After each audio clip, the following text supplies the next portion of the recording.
From the world of politics, we move to the world of motor racing, from Germany to Italy and Monza.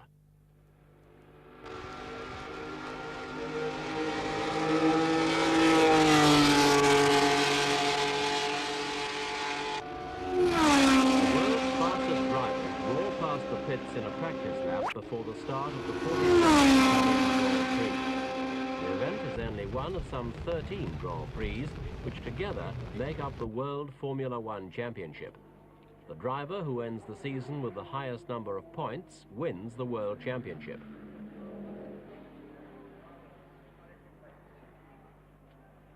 Austria's Niki Lauda took the title last year, and he's fighting bitterly to retain it in 1976. It's the drivers who get the accolades, the fame and the prize money for roaring round the racing circuits of the world after those elusive Formula One points. 9 points for the first driver under the checkered flag, 6 points for the second, 4 for third place, 3 for coming fourth, 2 for fifth man, and the driver in sixth place picked up a single point.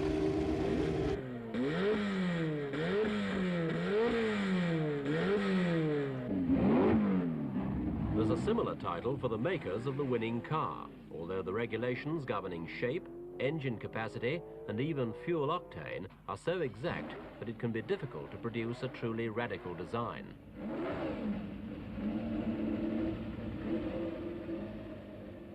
Races are run for a maximum of 200 miles or 2 hours, so that if it rains and the cars reduce speed, the distance can be curtailed.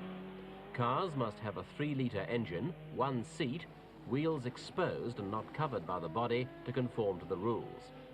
Fuel injection is allowed, but superchargers effectively banned. The races are run on different types of track, but they are all basically road circuits, and so designers have to ensure that their cars are adaptable to all sorts of hills, corners and speed ranges.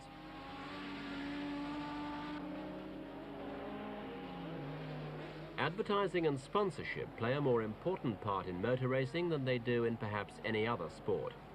Gone are the days when the racing car of today was the production sports car of tomorrow, and manufacturers stay in the business for prestige reasons only.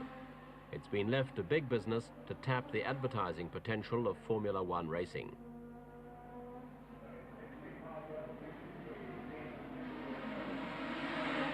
Motor racing is one of the most popular international sports in the world, and industry knows that a car and driver bearing the name and colours of a particular company will be seen by millions all over the globe.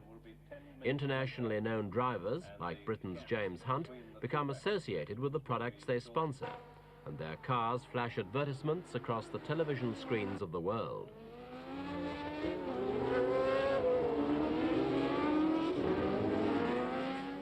Cars bear advertising messages not just for petrols, oils and tyres, but for such varied products as magazines, cigarettes and even contraceptives, and the sport stays financially healthy. Flags crackled in a stiff breeze on August the 1st at the start of the German Grand Prix at Nürburgring. At this stage, Austrian Niki Lauda was well in front in the race to be world champion with 58 points. James Hunt had 35 points, and Jody Scheckter followed third with 28. But on this, the most dangerous of all Grand Prix courses, notorious among drivers, disaster waited among the bends. Niki Lauda lost control of his Ferrari on a 150-mile-an-hour curve. Brett Lunger hit it a glancing blow with his Surtees, and it in turn collided with Oettls' Hesketh. The race was restarted, but for Lauda, it was a race for life. While his fellow drivers jockeyed for position, he was being rushed to an intensive care unit with severe burns, fractures and lung damage. Surgeons pronounced he was near to death, and last rites were administered. Hunt led from the start in a field that had been narrowed from 26 to 20 cars. 3 were severely damaged in the Lauda crash, 2 retired with mechanical problems, and 1 driver elected not to restart. Regazzoni, who'd been holding third place, limped to the pits to have a nose cone changed, and these vital seconds relegated him to a final 9th place.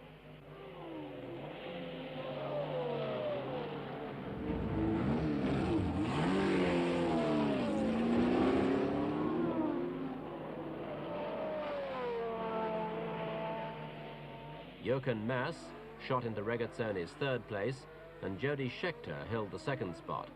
But it was James Hunt who crossed the finish line first.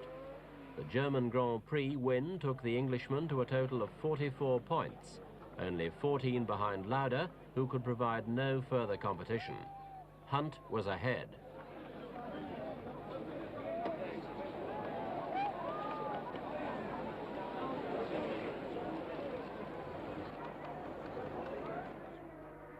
The Austrian Grand Prix followed shortly afterwards, and in Lauda'S absence, the result was an upset in the points tables. Although Hunt was placed only fourth, that position gave him the extra 3 points he desperately needed to climb nearer to the top of the tables.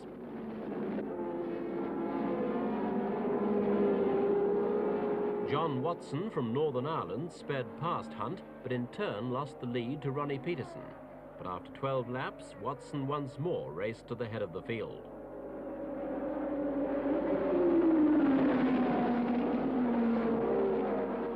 The race was marred by several spectacular crashes, though none of them as serious as the Lauda incident in Germany. Emerson Fittipaldi of Brazil collided with Italy's Vittorio Brambilla on the Bosch Bend, but neither man was hurt.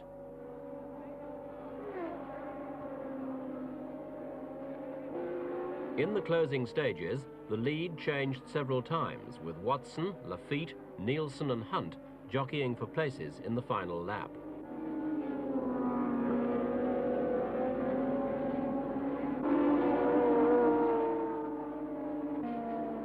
At the checkered flag, it was Watson in first place, followed by Lafitte, Nielsen and then Hunt.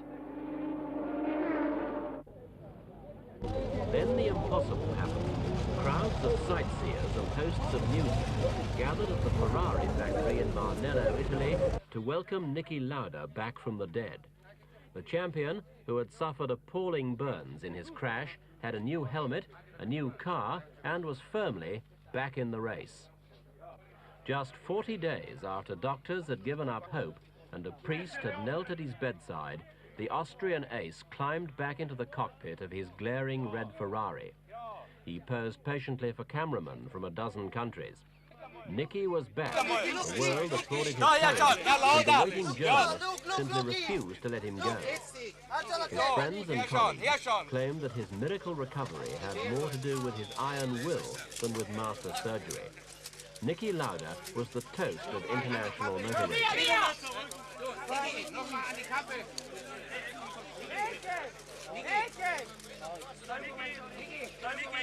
But Lauda hadn't just visited the factory to meet the press. He drove his new machine out onto Ferrari's private track and put it through its paces.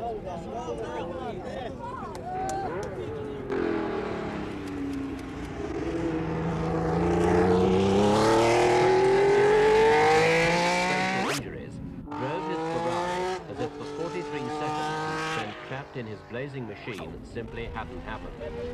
Lauda claimed himself fit for the next Grand Prix.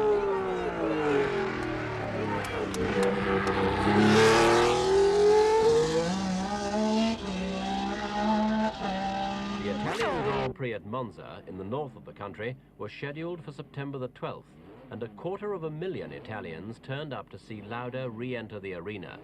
Before the race, we asked him if he felt nervous in returning to Grand Prix racing so soon after your accident. No, I think it's nothing to do with the time as quick as recover. This is just the next race after my accident. I will take it easy, to get used to everything again and try to be ready for the Canadian Grand Prix. Is there any psychological after effects from this accident for you at all? No, I don't think so. Everything looks good. Immediately after the accident, was there any question in your mind of retiring? Were you determined to go on racing in the way that you are now? The first week after the accident, I couldn't take any decisions at all because it was too bad. And after, when I was feeling good, I wanted to race again. It's being said, I think, in the racing circuit that you've hurried back into Grand Prix racing because James Hunt is so close behind you in the championship race. But that's not true, because you only can drive a racing car if you're 100% ready for it and 100% fit for it. And I'm fit now. That's the reason. Lauda was ready for the race, and so were the world's other top drivers. He'd also missed the Dutch Grand Prix, which Hunt won, and the Briton was now only 2 points behind him. Monza was going to sort out the field.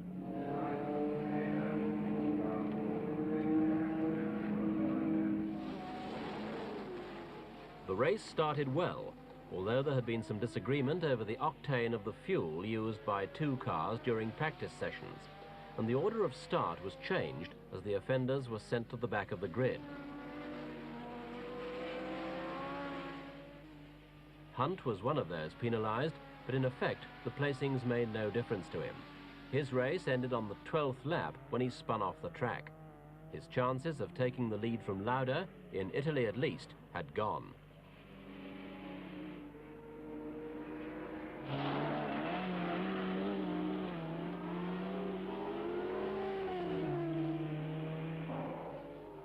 The field settled down, no other cars were involved in the crash, and Ronnie Peterson of Sweden, Clay Regazzoni of Switzerland, France's Jean Lafitte and the crippled champion Lauda fought out the battle for places between them. Peterson took the flag, Regazzoni was second, Lafitte followed a close third. Niki Lauda managed to snatch fourth place and the crowd roared its approval. Lauda now led the world with 61 points. The gap with Hunt had widened. Scheckter was still a danger man on 38, and in the world of motor racing where anything can happen, Regazzoni, De Paille and Lafitte were still in the running. The 9 points Peterson picked up at Monza also put him firmly in contention. Monza was Lauda's triumph, but the race was Peterson's.